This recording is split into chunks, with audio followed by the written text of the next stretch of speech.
Two Chagres gentlemen collected us with a dugout canoe at a clearing along Chagres River. Sometimes our canoe danced against the rushing current, grazing its hull where water barely covered a sort of live rocky mosaic. The men's skillful maneuvers tickled your inner child because you knew that you were embarking on an adventure.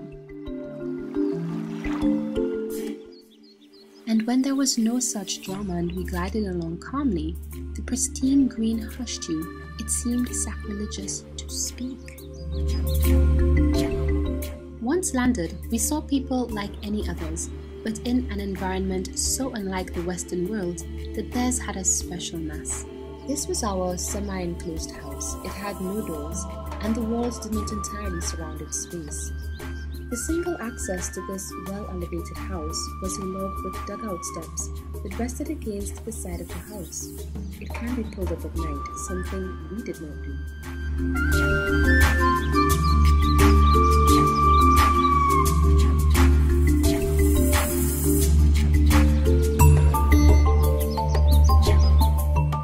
In this calm place, our high-stress internal clocks began to unwind, and we felt the burden of our city lives. We needed rest.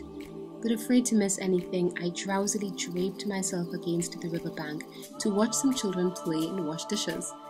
We chatted with a mother who sat close by, looking and laughing at the banter between her two children.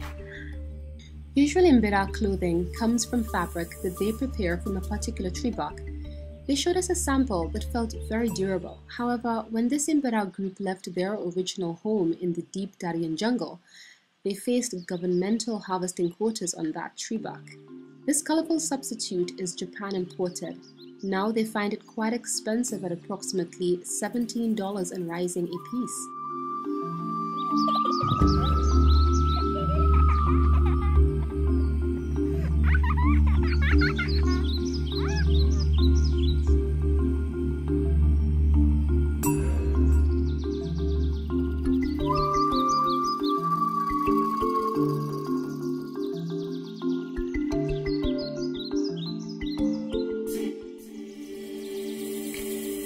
Later that evening, there was great family nightlife in the main assembly hall. Their percussion and wind instruments produced infectious rhythms. They even let us join to clap and dance amidst the flickering light of the leaping flames. Ooh, what a wonderful night! Like the Emberás, we slept next to each other on 4 soft mats laid out on the floor. I awakened first before dawn. It was easy to appreciate the beauty of the moonlight in a place that had no electric lights. As I lay on my mat, looking beyond my toes, I saw thick low-lying mist on the opposite mountainside. Here is a good view of the main assembly hut. As we walked through the community, people were already stirring, fixing their houses, the odd person passing, and this boy was playing marbles outside his hut.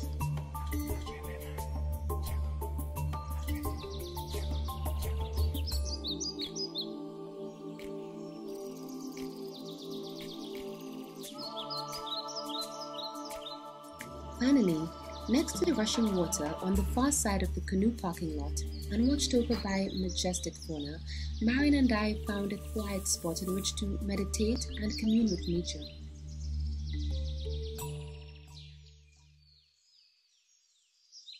We were later called for breakfast at a large kitchen and a dining hut. A lady offered us meat and fried wheat flour bread that we scooped up with our hands from an oval wooden plate. After an informative 10-minute speech by their designated PR person, they gave us 8-day plant dye tattoos. That was fun. Every day, the adult men and women hold quick and effective meetings to vote on their laws, promulgate information, and assign tasks. Apart from selling jewelry to tourists, many of them had worked under grueling conditions in mainstream plantations, so they now want their children to get Western education to eventually work in cities.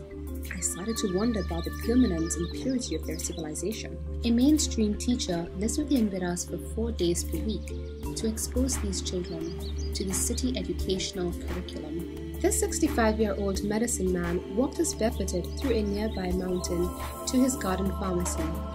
He has numerous herbal remedies for common colds, sexual impotence, anesthesia, pain, and the list goes on. He was one of the founders of this Chagres Imbira community in the 1970s. He led his people here from the very deep Darien jungle.